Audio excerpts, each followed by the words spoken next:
Obrigado. Je vais peut-être, même avant de poser la première question, à moins qu'il y ait des questions immédiatement, mais je vais peut-être vous laisser un petit peu de temps. Déjà une réaction sur le film, en fait. Une des choses qui me touche beaucoup et que je trouve extrêmement réussie, et qui aurait pu être un écueil quand on réalise un film tiré d'une histoire vraie et qui est aussi proche de vous, c'est la distance, en fait, la très juste distance que vous réussissez à avoir, qui n'est ni une distance de reconstitution froide, etc. Et peut-être est-elle due, entre autres, au dispositif très particulier et très singulier de l'insertion de documentaires dans la fiction. Voilà. Donc j'aurais voulu savoir, dans un premier temps, déjà peut-être dans le désir de raconter cette histoire-là, est-ce que le fait d'envisager des passages quasiment documentaires avait été une évidence dès le début ou pas? Boa noite. Je voulais, avant de répondre à la question, juste remercier les distributeurs, version originale, Sarah, vraiment, qui sont là, les producteurs, Yoran Coroni, qui est venu aussi. Merci. Et notre musicien, compositeur, Archie Gilles, qui est là. Merci.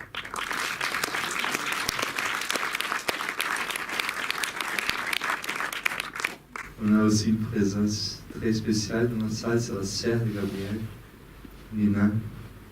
Elle est là. Merci pour la confiance. Merci.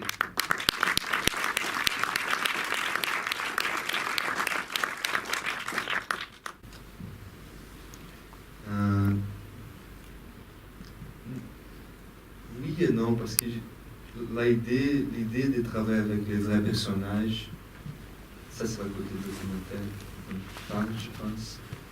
Ça c'est venu plutôt tard, en fait. Mais aujourd'hui, je me demande comment je n'ai pas vu ça avant, parce que c'était évident, c'était la seule façon de faire ces films, en fait. J'avais pas les moyens, on n'avait pas les moyens de faire un casting de 4 pays. J'ai fait en Afrique, 6000 km. Alors il fallait partir d'une règle, presque. C'était ça, il fallait être le vrai personnage qu'on avait rencontré. Et d'après ça, je pense que oui, je vais faire le repérage. Mais c'est drôle parce que je vais faire le repérage en 2011. J'ai fait son voyage, j'ai rencontré que Louis à ce moment, et une famille. Louis est le dernier guide de Moulange. Et aussi une famille au Burundi, qui finalement j'ai coupé le tour de là, qu'il avait fait. Ça veut dire l'Ouganda, Rwanda et Burundi, qui s'est condensé par cet email qu'il a écrit de Ouganda. Et c'était une famille qu'il avait hébergée au Burundi, Adley, qui s'appelait. Et à partir de ce voyage où j'ai vraiment expérimenté, je pense, le parcours de Gabriel, sans être attentif aux personnages qu'il avait rencontrés nécessairement, que ceux deux, j'ai écrit un scénario. Et dans ce scénario, il y avait déjà ces autres personnages, pas tous, mais quelques personnages, que Christina m'avait déjà décrit aussi, et dont aussi Gabriel parlait dans ses emails, les emails qu'il envoyait à sa famille, ses amis, et j'avais aussi des photos, parce qu'il était trouvé avec son appareil photo, alors c'est le même appareil photo qu'on utilise dans les films. Avec les photos et les emails, j'ai construit un récit, mais plutôt imaginaire. Et là, déjà, j'avais des voix, des témoignages. Alors, cette idée était toujours présente, même si je n'avais pas vraiment l'articulé, élaboré comme ça. Alors, c'était plutôt en 2015 que je suis allé pour une dernière repérage, la deuxième et la dernière. On a tourné en 2016, alors 7 années après sa disparition. J'ai commencé à rencontrer les personnages. J'ai commencé par Alex. C'était facile de faire de Facebook. Et après, j'ai cherché Lenny, je ne l'ai pas trouvé dans les villages Maasai. Je suis descendu à Tanzanie pour faire le Kilimanjaro. Et après l'avoir fait, on a resté en face de la montagne, moi et la productrice kenyenne, Vincho, en demandant tous les guides qui passaient, ce qu'ils reconnaissaient les guides de Gabriel, John Goodluck. Et après quelques heures, quelqu'un l'a reconnu, il est venu, on s'est rencontrés, je l'ai beaucoup aimé. Et cette soir-là, j'ai appelé Fatima, la mère de Gabriel, pour la demander, essaye de rencontrer quelque chose de Lenny, de Maasai, qui l'a baptisé, sur lequel il avait écrit. Parce que si je pars d'ici vers Dar es Salaam, ça veut dire Zanzibar aussi, le côté l'est de Tanzanie, je ne pouvais plus revenir ici. Et là, cette nuit, elle a rencontré un téléphone pour Lenny. J'ai appelé Lenny, il était au Kenya, je suis retourné les jours prochains au Kenya. Et on s'est rencontrés et je l'ai adoré aussi. À ce moment, je me suis rendu compte qu'il fallait aller jusqu'au bout. Gabriel l'avait fait aussi. Est-ce que, comment dire, du coup, est-ce que ça a été, tu penses, plus compliqué de convaincre ces personnes de participer au film que tu l'aurais pensé? Je pense notamment au dernier guide qui l'a accompagné. Comment ça s'est passé avec lui ou avec d'autres, cette proposition de participer, de rejouer son propre rôle? Dans ce moment-là, je n'avais aucune idée que ça pourrait être interprété d'une autre façon, que ça pourrait être aperçu comme quelque chose d'étrange. Moi, je trouvais ça beau. Et je le proposais avec cette intention. Et on n'a pas eu aucun souci, jusqu'à Louise, en fait, c'était guide. Parce que même Rachid était très content de dire des choses qu'il a dit sur Gabriel. Et alors, on avait vraiment un cœur pur dans cette approche. On voulait les faire jouer, c'était joli comme idée. Mais après Louis, c'est vrai qu'il était plus résistant, mais il n'a pas verbalisé ça, il a donné des signes plutôt. Alors les deux fois que j'ai monté les moulins avant d'amener l'équipe, je l'avais proposé de venir avec moi jusqu'à la grotte où Gabriel était trouvé. Et dans les dernières minutes, il a disparu les deux fois. Alors, et moi, je ne comprenais pas, c'est très bien. Je pense que je les jugeais plutôt.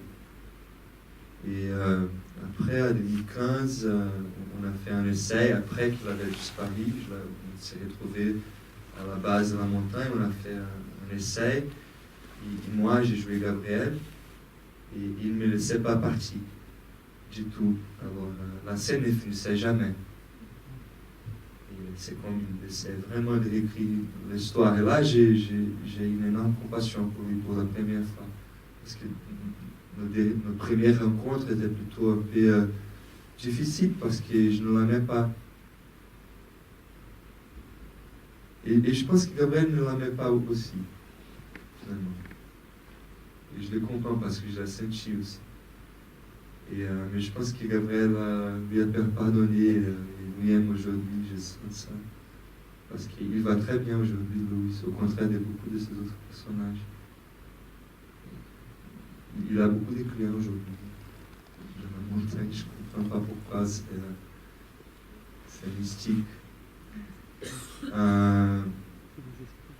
Et alors, dans les jours avant, le jour de son tournage, il avait mal à la tête, il ne voulait pas tourner. Mais c'était déjà... Et là, je pense que j'ai aperçu quelque chose. C'était peut-être étrange. Mais c'était trop tard. On avait déjà tourné presque toutes les films. Et c'était une énorme responsabilité avec mon équipe aussi. Et je l'ai convaincu. Mais je ne me souviens pas exactement qu'est-ce que c'est que je l'ai dit. Est-ce que vous avez des questions? Bien que j'étais très sensible à l'aspect mystique, c'est une question très froide, deux facettes. La banane, est-ce qu'on a retrouvé une trace de banane dans son estomac? Ça lui disait très froid. Et de quoi exactement est-il mort? Parce que 19 jours, on peut se passer de manger pendant 19 jours, surtout si on est porté pour quelques jours. Et voilà. Et des lots, il y avait. Il y avait des lots, comme j'ai montré. C'est une bonne question. Alors, vous avez répondu à la question, en fait. C'est mort des froids. Vous avez commencé par parler des froids. C'était une question froide, mais ça n'existe pas. Il est mort des hypothermies. C'était très froid les jours qu'il est arrivé au sommet et les jours après. Comme on voit dans les photos, on a eu des conditions meilleures conditions que lui. Même si c'était août, juillet, août, c'est l'été, c'était plutôt froid. C'est des jours, 2-3 jours. La première question, la banane. Ça, c'est moi. Parce qu'après ce moment-là, je n'ai que des photos. En fait, il n'y a aucun trace de banane dans les photos. Alors, c'est un peu une liberté politique.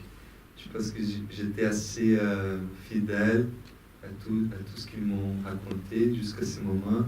Et là, je voulais aussi avoir ma propre interprétation. Et les bananes, c'est lié plutôt à ce que Luc, le camionnier, le dit. Si on se perd, parfois, et c'est un ami de Moulange, si on se perd, parfois l'esprit vous laisse quelque chose à manger, il faut les manger, il ne faut pas les dire aux autres. Et là, j'ai dit. Il y a cette côté aussi circulaire. Et il y a des autres choses comme ça dans les films, comme par exemple, quand les aveugles dans les Kilimanjaro. Ça n'est pas passé avec lui dans le Kilimanjaro, sur le Kilimanjaro. Mais c'est quelque chose qui s'est passé avec lui avant, quand il était au Annapurna, aux Himalayas, dans ce même voyage. J'ai retracé tout son voyage de un an. Alors, les Malawi étaient son 38e pays. Quelques événements avant l'Afrique, j'ai emprunté pour l'Afrique. Mais très peu. Je pense que c'est surtout ça. Et plutôt, le reste, c'est plutôt comme ils m'ont raconté. Bon, moi, je n'ai pas beaucoup de questions parce que je me suis laissée emporter par ce voyage, cette aventure, cet aventurier qui était bien sympathique et bien joué. Je ne me rappelle plus du nom de l'acteur, mais c'est Gabriel, celui qui a pris son rôle. J'ai été aussi un petit peu interpellée, c'est encore un petit détail comme la banane, mais par sa main qui paraissait atrophiée, ça m'a touchée. Alors c'est l'acteur ou c'est Gabriel? Ou c'est vraiment Gabriel? Qu'est-ce que vous pensez? Une paralysie, j'avais l'impression d'une atrophie. Ça m'a un peu interpellée, je ne sais pas pourquoi. C'est pas essentiel, hein. Mais voilà, c'est une question. Mais qu'est-ce que vous pensez? C'est l'acteur, peut-être, plutôt. Voilà. Oui. On voit. Oui. Et, je pense que cette scène, c'est pas sur... Oui, c'est sur lui, mais c'est surtout sur cette relation, et surtout sur Luc. Je pense que Luc est quelqu'un qui c'est quelque chose qui a aussi inventé dans ses rangs, des choses qui ont été un peu inventées. Mais là, je pense que c'est pas vraiment inventé, parce que c'est la réalité des comédiens qui ont incarné Gabriel, et on voit ça. Et parfois, on ne les voit pas du tout jusqu'à ce moment. Parce qu'il n'a pas la subjectivité de quelqu'un qui a ça, en fait. Je pense que ça, c'est très particulier de lui. Et très beau aussi. Mais là, c'était plutôt sur Luc, son personnage. Il fait attention à Gabriel. C'était une action qui pouvait montrer ça au spectateur. Parce que je savais que Luc a fait attention à Gabriel. Il lui a regardé, vraiment. Pour moi, c'est comme les pères qu'il trouvait, qu'il cherchait dans les films. Peut-être. c'est mon interprétation des loups, toujours, depuis l'histoire que moi, j'ai écouté, j'ai entendu. Et je sens ça à travers lui. C'est ça que j'ai senti quand j'étais avec lui. C'était une figure paternelle qui a fait beaucoup d'attention à moi. Alors j'ai mis ça en scène d'après cette idée. Mais j'ai pu raconter quelque chose sur cette scène. C'est très intéressant. C'est une scène, ils ont écrit sur cette scène déjà, parce que c'est une scène qui nous fait demander vraiment qu'est-ce que c'est la réalité de ce qu'on voit. Non, il y a pas mal de pistes dans les films qui vous font interroger ça. Parfois des choses, des contradictions impossibles entre ce qu'on écoute et ce qu'on voit. Mais là, c'est plutôt la réaction de quelqu'un à qui j'ai montré le tout début des films. Quelqu'un qui connaissait très bien l'Afrique de l'Ouest. Tout au début des films, de ce moment-là, dans la montage, cette scène était coupée. Et au début des films, cette personne, cet ami, dans une scène où il était en train de manger avec sa main gauche, il a dit, mais comment? Tu ne peux pas manger avec la main gauche en Afrique. On mange avec la main droite, sinon on contamine la nourriture, tout le monde arrête de manger. Et j'ai trouvé très particulière cette réaction. Ça parlait beaucoup de notre façon colonialiste de regarder les choses. Et c'était très sincère aussi en même temps. Alors je l'ai remercié beaucoup pour ça. Je n'étais pas gêné, mais j'ai rajouté cette scène dans les films. Voilà. Merci. Aussi, est-ce qu'il est... ils n'avaient pas le même âge, Gabriel est plus âgé, le vrai Gabriel. Non, ils avaient la même âge. C'est-à-dire... C'est-à-dire 28. Gabriel est mort quand il avait 28. D'accord. Le comédien, il avait presque 28. Il avait 25 quand il a joué Cerveau. Aujourd'hui, il a 28. Bon, j'ai juste un peu à vous dire, mon senti, c'est que ça passe tout le temps. Et c'est pour ça que vous avez dû avoir un prix à Cannes, parce que vraiment, on se laisse promener, on est dedans, quoi. Et les sentiments sont très bien reproduits, tous ces êtres sont très beaux. Merci. Je vous remercie beaucoup. Obrigado. Il y a, dans la presse, vous avez parlé d'un film qui vous a peut-être pas influencé, ou en tout cas qui vous a guidé, peut-être, je crois, c'est Le son de Vanilla de Inès Varda, que je crois que vous avez fait regarder à l'équipe. Est-ce que vous pouvez développer un petit peu la façon dont ce film-là a été, je sais pas, un guide? Je pense que j'avais vu ces films il y a quelques années quand j'étais à New York, mais je ne suis pas sûr, parce que j'ai vu tellement de films, et parfois ma mémoire me trompe. Mais quand j'étais en train de préparer les films, avec le scénario déjà, j'ai montré le scénario à Ira Sachs, réalisateur américain qui est devenu un ami après qu'on s'est connu à Sundance il y a des années. Et lui, je l'estime beaucoup. Il a lu le scénario, il m'a dit, il faut que tu révisites ces films si tu ne l'as pas vu. Parce qu'il y a quelque chose de très proche. Et tout de suite, je l'ai vu, et après, je l'ai revu. Et ça m'a donné un peu de tranquillité. Parce que je me suis aperçu que c'était possible de faire, de travailler dans cette structure. Dans un film qui n'était pas un film noir. Quoi, de montrer la mort au début et après faire un flashback pour arriver à ce moment. Il y avait quelque chose de très pareil par rapport à la structure. Mais aussi très... finalement, je pense qu'ils sont très différents. Parce que, tout d'abord, je pense qu'ils ne sont pas les vrais personnages dans son film. Mais elle invente un peu les mockumentaries, là, je pense, avec les fausses interviews qu'elle fait, d'après un fait divers. Et ces personnages qui l'ont rencontré, le personnage de Sandrine Bonner, ne l'aiment pas du tout. Ne l'aiment pas du tout. Et les plus qui ne l'aiment pas, les plus qu'on est intéressé à elle. Et dans ces cas-là, c'est plutôt l'inverse.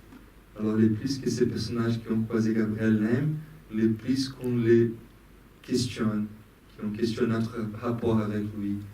Alors, je pense que c'est intéressant ça, parce qu'il y a un effet pas du tout pareil, finalement.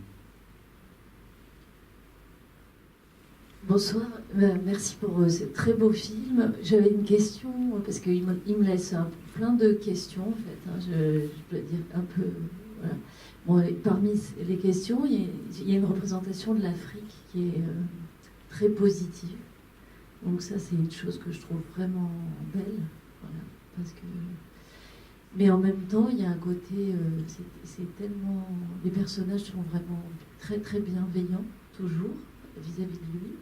Et lui aussi. Hein, et alors, je ne savais pas qu'il y avait une dimension biographique dans ce film, mais est-ce que c'est une chose que vous avez souhaité, c'est une direction que vous avez souhaité amener? Parce que, comme vous avez dit que vous aviez travaillé à partir d'éléments, ça veut dire que vous avez écrit quelque chose, et il y a une part qui est un récit. Hein, et du coup, c'est un peu angélique. C'est une Afrique... angélique, alors c'est un peu excessif, hein, mais voilà, j'aimerais que est-ce que vous pouvez parler de ça?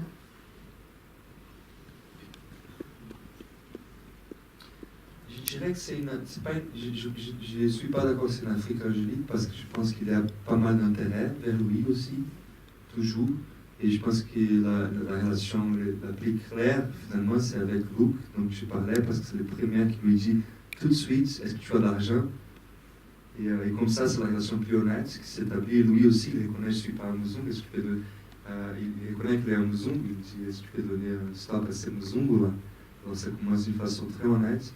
Alors même s'il y a ce côté très angélical, et très hospitalaire, et très chaleureuse, avec laquelle je pense qu'on se communique beaucoup au Brésil, il y a toujours un intérêt, parce que c'est toujours un Muzungu. C'est aussi une contradiction. Mais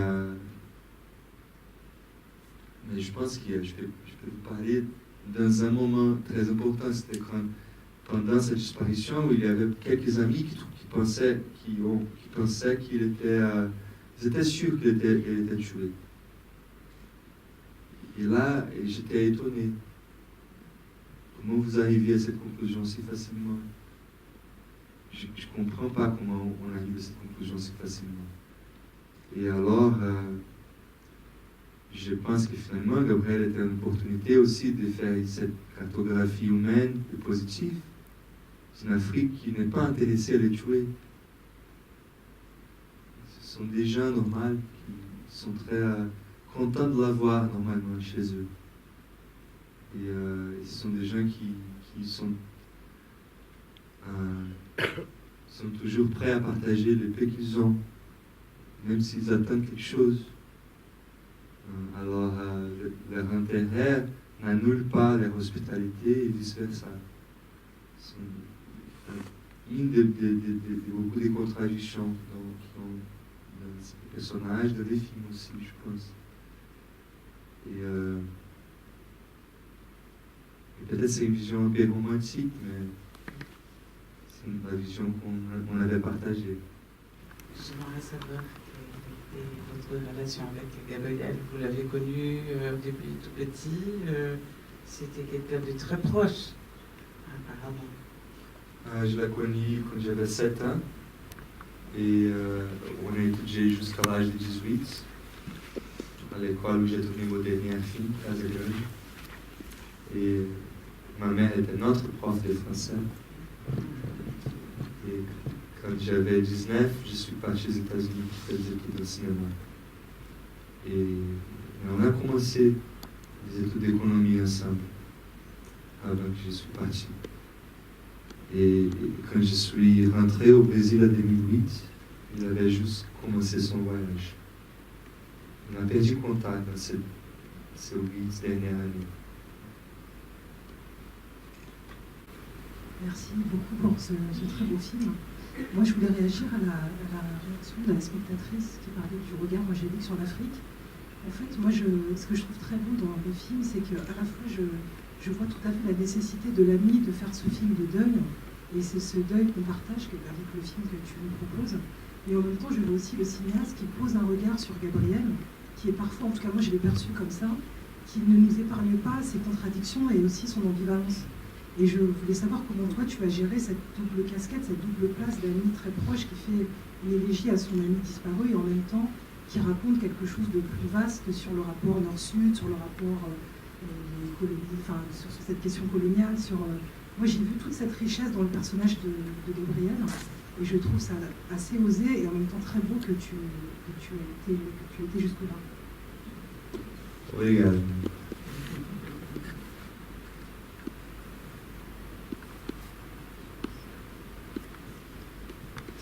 Comment j'ai trouvé la distance?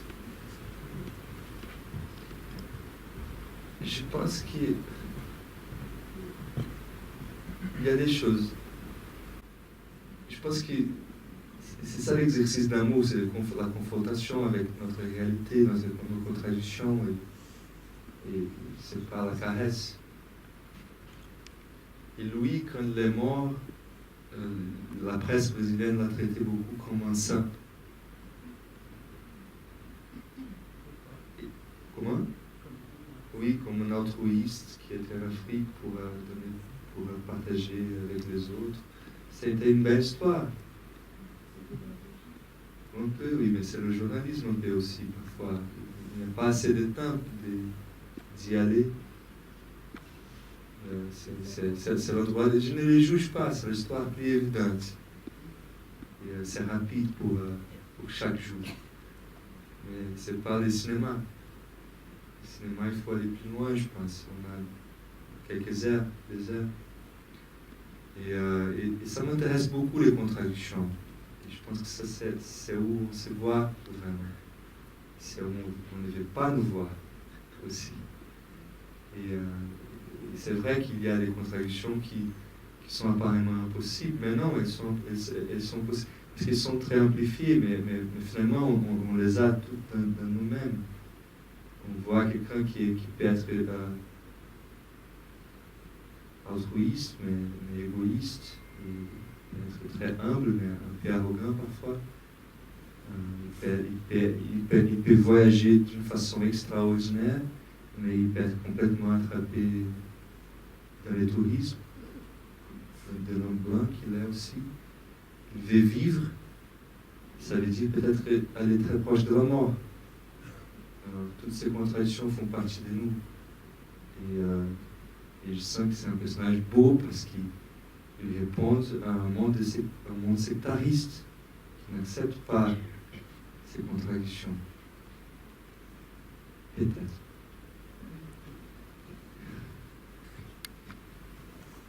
Monsieur. Bonsoir, bonne nuit. Je voudrais parler un petit peu de la musique. Je voudrais savoir si vous êtes un peu qui était un petit peu au niveau du choix des musiques, si c'est vous qui êtes plutôt l'instigateur des choix ou si c'est la personne qui a réalisé la musique. Il est content. Je l'adore. C'est vraiment ensemble. C'est ensemble. Felipe m'a fait écouter la sarabande de Handel. On a regardé la scène d'ouverture du film, vous vous souvenez, qui dure 6 minutes, 7 minutes 5 et demi. 5 minutes, vous voyez. Les paysans découvrent Gabriel. Et il m'a fait écouter d'abord la sarabande de Handel. Puis après, il m'a dit qu'il aimait beaucoup Purcell.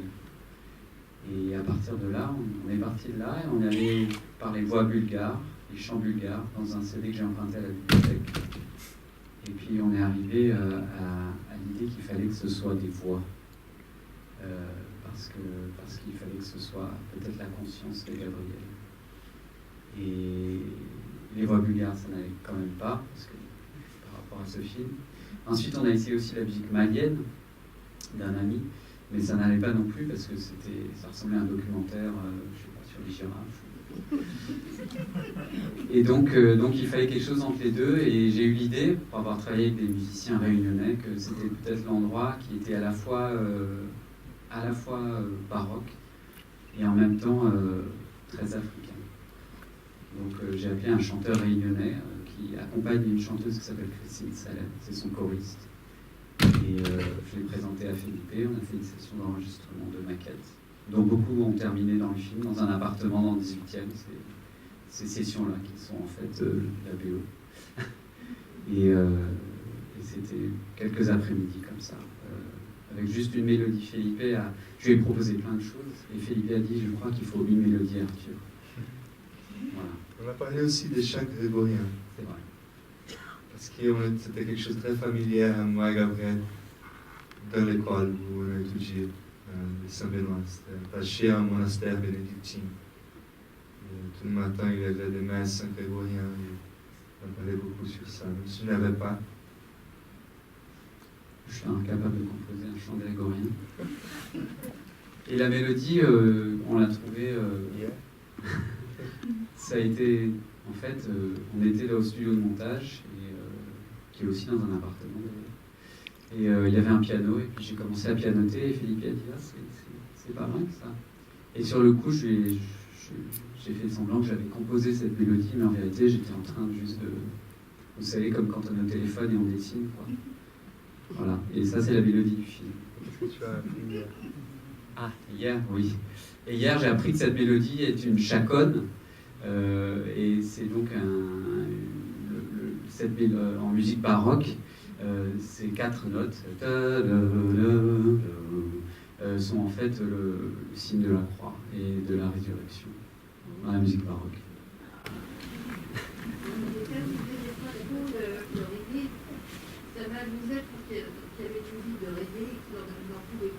Ça, c'est Felipe qui s'est occupé de toute la partie musique diégétique. C'est la musique qui est dans la scène. C'est plutôt des expériences des dieux en Afrique et j'ai cherché d'après ça. Et il joue les harmoniums aussi dans la musique. Harmonium indien. Et il joue aussi dans une bande qui s'appelle Moriarty. J'aime bien. Monsieur, une autre question? Oui, sinon j'avais une autre question, c'est plutôt au niveau de la production. J'ai vu qu'il y avait, il semblait qu'il y avait Arte, Canal+, et je voudrais savoir si ce projet aurait pu exister s'il n'y avait que des capitaux brésiliens ou si ça nécessitait quelque chose de plus international. Comme ça, il n'y a pas Canal+, il y a Arte en effet. C'est une question très économique en fait. Parce que il y a 2 ans en fait, Felipe était en France pour présenter Casagrande que je distribuais. Et il me disait je vais faire les repérages pour mon prochain film en Afrique, on a 100% du budget, et voilà, on va tourner ici, il y a le scénario qui est presque prêt. Et à ce moment-là, l'économie brésilienne, le reais brésilien a perdu 40% de sa valeur. Donc voilà, une période assez courte, il manquait 40% du budget tout simplement. Et comme le film était tourné justement pas au Brésil, ça veut dire qu'il avait une équation très de devise, quoi. Et après, bon, ça tombait bien parce que Casagrande avait très bien marché en France et on s'entendait très bien pour travailler, pour parler cinéma et projet. Donc voilà, c'était un petit peu quelque chose de naturel. On me disait, tiens, maintenant, je peux plus produire mon film juste avec le Brésil. Peut-être qu'en France, on pourrait faire une coproduction. Et plus on en a parlé, plus ça nous intéressait aussi l'un et l'autre de travailler pas que sur la sortie d'un film, mais de la fabrication du film, de penser, de réfléchir au film. Donc c'est vrai qu'après, Felipe connaissait très bien, avait voyagé plusieurs fois sur les lieux, donc c'est sur la partie tournage des acteurs, c'était plus la partie brésilienne, et la partie française a plus été la 2e montagne, donc la 3e, parce qu'il y en a déjà 2, dans le film, qui était une fois qu'on a 70 heures d'images magnifiques, avec des personnages qui sont incroyables, qui sont très attachants, et avec lesquels on a envie de faire un film de 5 heures, puis envie de faire un film de 5 heures. Plus on regardait, plus on était fascinés, mais c'était vraiment réussir à trouver l'équilibre d'un film qu'on puisse voir ce soir et que le débat ne commence pas à 2h30 du matin. Et donc c'était, et en fait ça coûte rapidement beaucoup d'argent de la post-production, parce qu'il y a, il faut la salle de montage, il faut les personnes à la technique qui font le montage, il y a tout le son, l'image à travailler en parallèle. Donc voilà, ça nous a permis d'avoir le temps de terminer le film, de le terminer correctement, parce que le montage a duré 6-7 mois. Quelque chose comme ça, 7 mois. Oui. Jusqu'à Cannes, 6 mois, puis donc 7 mois. 7 mois, donc c'est un temps qui est quand même plutôt long pour un montage en général. Mais un montage, souvent, c'est 3 mois.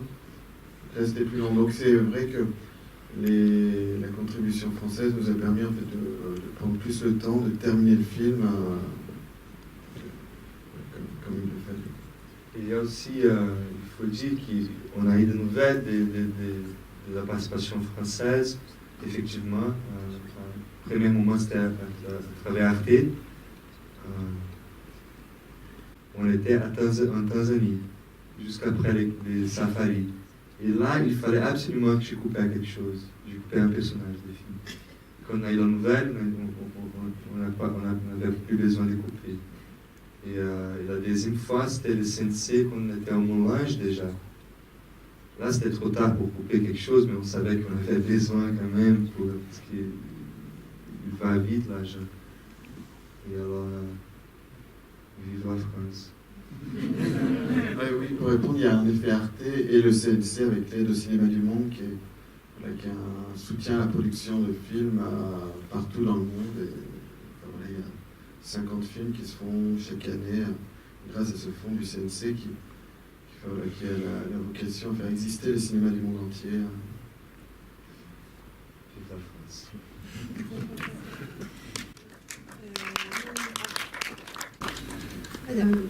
Deux choses, une question et un sentiment un peu étrange. Très vite, j'ai le personnage de Gabriel, alors qu'il se remarque par rapport au paysage, par rapport aux autochtones. Mais moi, j'ai vraiment eu l'impression, et peut-être que ça a été volontaire chez vous, je ne sais pas, qu'il faisait vraiment partie dans le paysage. Et j'avais pas l'impression que c'était un touriste.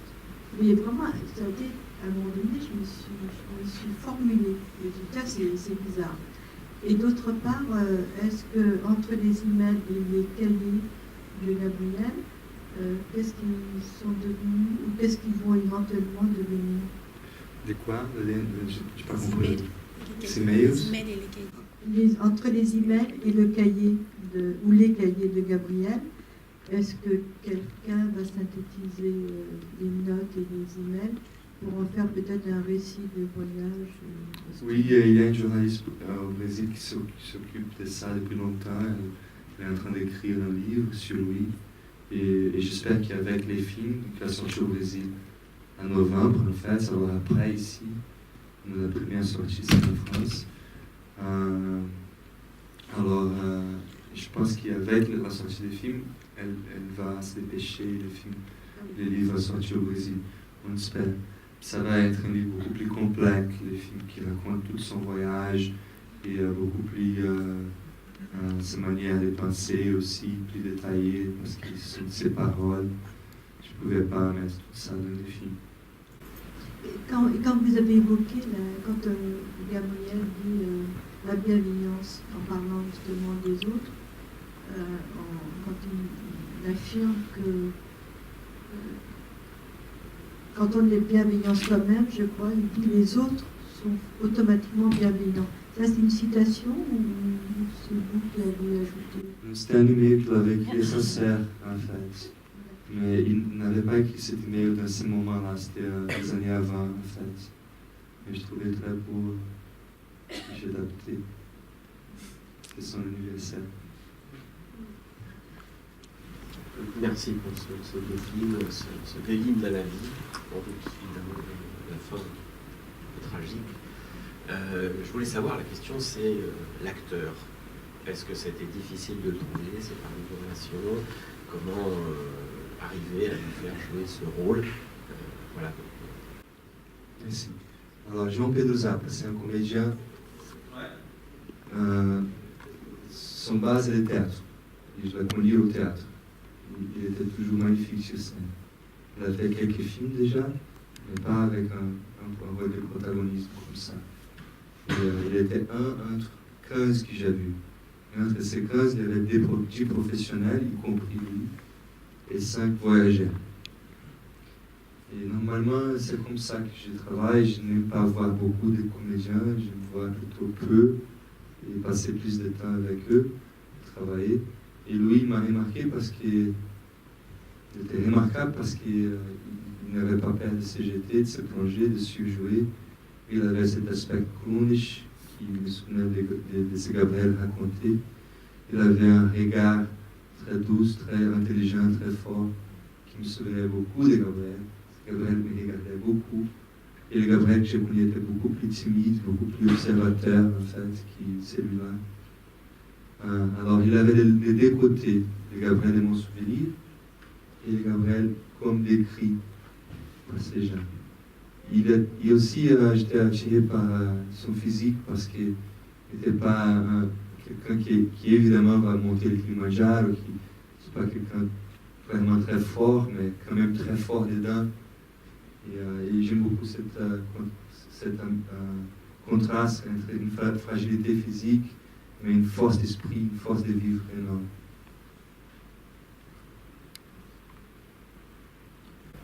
Alors, ok, je vous raconte. On a travaillé avec beaucoup de choses, beaucoup de vêtements de Gabriel lui-même. Des taches Maasai, la sandale Maasai, et des autres choses, des carnets, pareil photos. Mais on n'avait pas des gants. Parce que son corps était trouvé avec un gant. Alors la costume, elle a produit des gants pareils à ce qu'il avait dans les photos. Et les jours avant le dernier jour de tournage, les assistants d'écho, Pedro, qui était le MacGyver de l'équipe, il a perdu des gants, des costumes. Et on ne m'a pas dit parce qu'il pensait que je vais être déçu. Mais non, c'était tranquille. On était dans les derniers jours de tournage, ça allait très bien. Tout le monde avait survécu déjà. Alors c'était un peu bête de ne pas partager cette nouvelle. Les jours après, c'était les derniers jours de tournage, on a marché 4 heures pour arriver à la grotte où il était trouvé. On a tourné cette scène avec les frères paysans qui l'ont trouvé. Et dans les moitiés du chemin, dans la rivière où il l'a trouvé, dans la fiction, il trouve de l'eau. Parce que ça, je savais par les photos aussi qu'il avait trouvé de l'eau. On m'a envoyé un radio racontant le truc des gars et est-ce qu'il pouvait nous rejoindre. Bien sûr, viens Pedro et je m'en fous des gars. Et on est arrivé sur le plateau. Quand je suis arrivé, il y avait les porteurs et les guides qui étaient en train de faire des selfies dans la grotte. Parce que la grotte est devenue un lieu un peu mystique. Parce qu'elle était trouvée. Parce que les mythes disent qu'on ne trouve que ceux qui ont une âme très pure. Et je les ai demandé de vider les plateaux. Parce qu'il y avait des pas partout déjà. Alors Pedro est arrivé un peu en retard, c'est sûr, parce qu'il était dans les refuges toujours en train de chercher les gars. Il est arrivé, il a dit qu'il était désolé, on s'est embrassé. Il m'a demandé d'entrer dans la grotte. J'ai dit, bien sûr, vas-y, c'est ton plateau. Il est entré dans la grotte, il a passé un moment de méditation. Il a mis la main sous la terre et il est sorti avec le deuxième gant de Gabriel 7 années après, en disant que Gabriel nous disait au revoir. Voilà. Merci.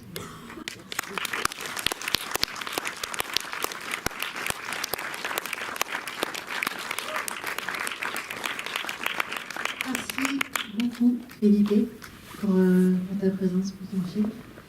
Merci à Arthur, Johan, et merci à distributeur de version originale.